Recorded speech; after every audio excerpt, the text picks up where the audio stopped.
Have you ever wakened from a dream and thought, what was that? Well, that dream was performed by a dream theater, and this is the story of one such place, the Lunarian Grand. It's a magical theater, and the theater's troupe call themselves the Dream Addicts. Together, they grow sets from seeds, sew costumes that can change an actor's shape, and each night they produce spectacular dreams. But when tragedy strikes in real life, the theater falls under new management in the form of the Bad Dreams. Can the Dream Addicts stop the nightmares?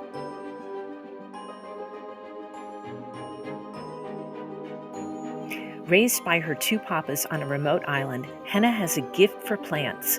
When she learns her papa Neil has incurable cancer, she vows to save him using her plant knowledge. Tales of a nearly extinct plant with miraculous healing powers, the Nightwalker, send her off island to St. Basil's, the botanical secondary school where a Nightwalker seed is rumored to be stored in a secret repository. Can she find the plant and use it to save her papa's life?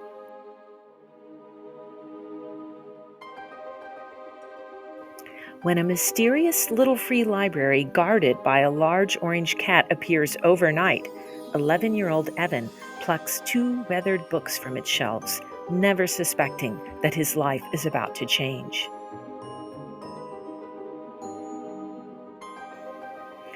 On a hot August day in Paris, just over a century ago, a desperate guard burst into the office of the director of the Louvre and shouted, La Joconde, c'est parti!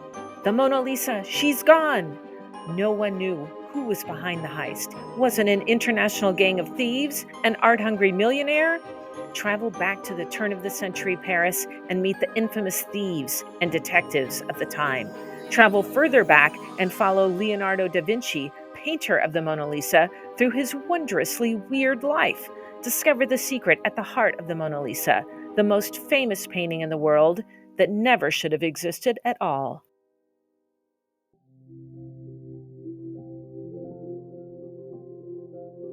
Butternut lives in the burrows of Milkweed Meadow with her 9 rabbit brothers and sisters. Together, they practice strategies for survival and tell stories.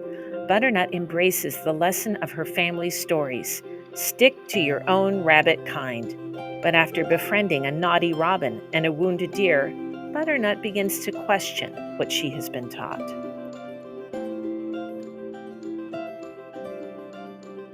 It's hard enough being a kid without being teased for a funny sounding name or wearing a hijab. It's even harder when you're constantly fighting your sibling, and Zara and Zishan really can't stand each other. During a family trip to Florida, when the bickering, shoving, and insults reach new heights of chaos, their parents hand out the worst punishment: each other's company. But when the twins find an injured turtle, they need teamwork to save it. Can the two of them put their differences aside?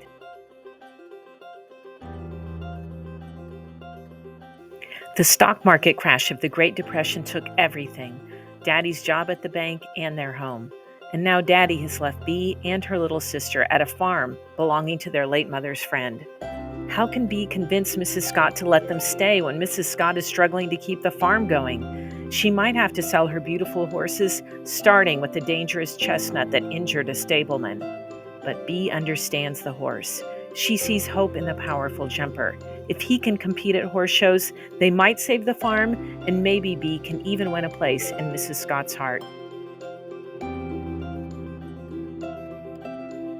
There's nothing Houston Stewart cares more about than space, with the exception of Robbie, his little brother, who has cerebral palsy. When their dad walks out on them and their mom, the brothers make a vow: they'll go to the moon together someday. Houston's path to his dream begins when he's accepted into the junior astronaut recruitment program. But this means leaving Robbie behind.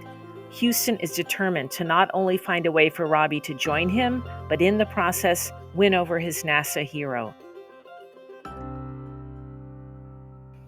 Summers in California with her dad are the highlight of Maudie's year. When a wildfire forces Maudie and her dad onto the road, Maudie's mom insists that because Maudie is autistic, she won't be able to handle it. But Maudie is determined not to go home, so she and her dad spend the summer in an old camper by the beach in the town where Maudie's dad grew up. Maudie feels more at home and accepted than she does with her mom and stepdad. But she's also hiding a secret, and as the summer draws to a close, she has to find a way to tell the truth.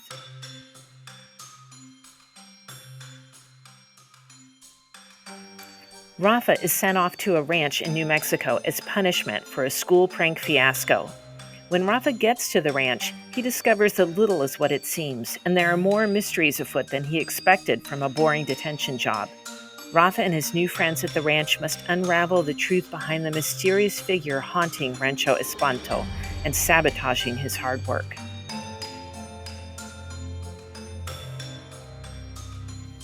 Grace has never been good at anything except magic, not that anyone believes her. While other children are adopted from the orphanage, nobody wants Grace, so she runs away and offers herself as an apprentice to the witch in the nearby woods. Surely the witch can't be that bad, but the witch is that bad, so Grace makes a deal with the witch. If Grace can learn all the witch's spells, she must make Grace her apprentice, an agreement that leads to an unexpected bond and an unimaginable sacrifice.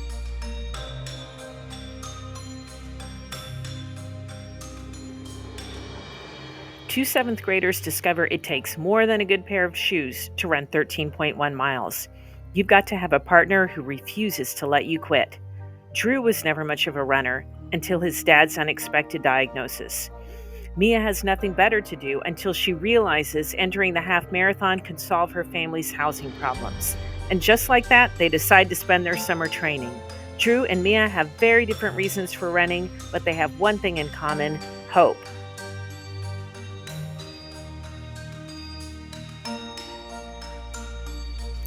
When 13-year-old Hamra steals a magical fruit from a tiger, hoping to cure her grandmother, she must repay her debt to the tiger by going on an extraordinary journey with him to make him human again.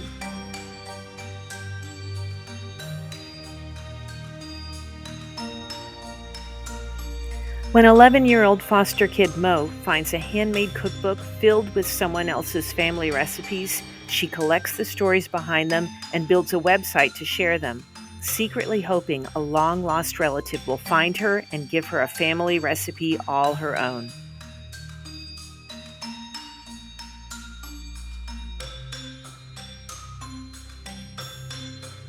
Pedro has grown up hearing stories about his abuelito, his legendary crime-fighting grandfather who was once part of the Mexican Revolution. But that doesn't mean Pedro's excited at the news abuelitos coming to live with their family. After all, Pedro has 8 brothers and sisters and the house is crowded enough. Still, Pedro piles into the Winnebago with his family for a road trip to Mexico to bring abuelito home, and what follows is the trip of a lifetime.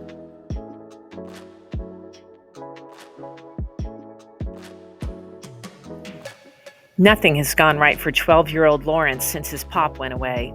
After getting expelled from school for fighting, he discovers the world of chess, and things begin to change.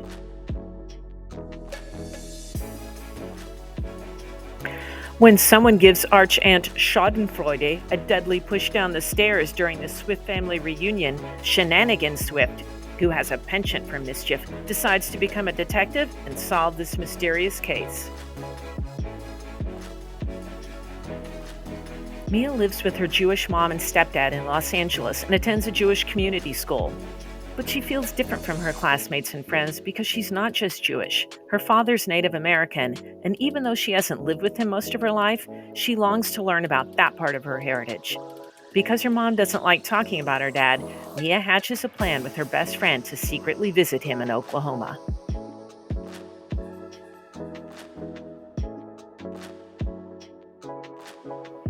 An incident at a TSA security checkpoint sows chaos and rumors, creating a chain of events that impacts 12 young Asian Americans in a crowded and restless airport.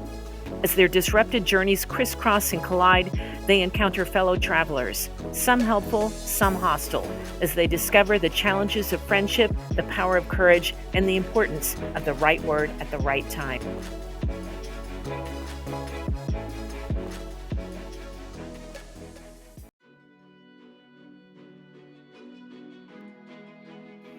Two outcasts in an Iron Age village befriend each other as disabled orphan Varric helps Estreld achieve her dream of becoming the first female warrior. In a world where differences are poorly tolerated, just how much danger are they in?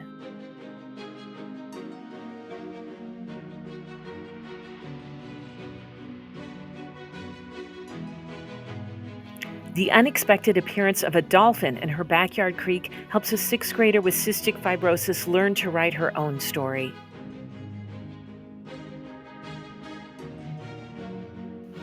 Based on a true story and told in alternating voices, this book follows the growing friendship between 13-year-old American Claire and Carl, a young German POW hired to work on her family's Michigan apple farm in October 1944.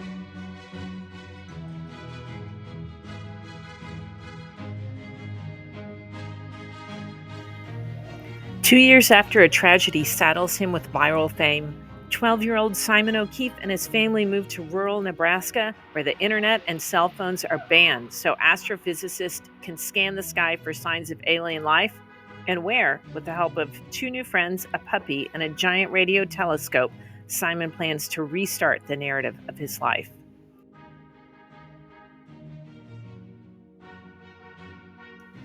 In the early months of the COVID-19 pandemic, 13-year-old Matthew discovers a shocking secret about his great-grandmother's past as he learns about her life during the Holodomor famine in Soviet Ukraine.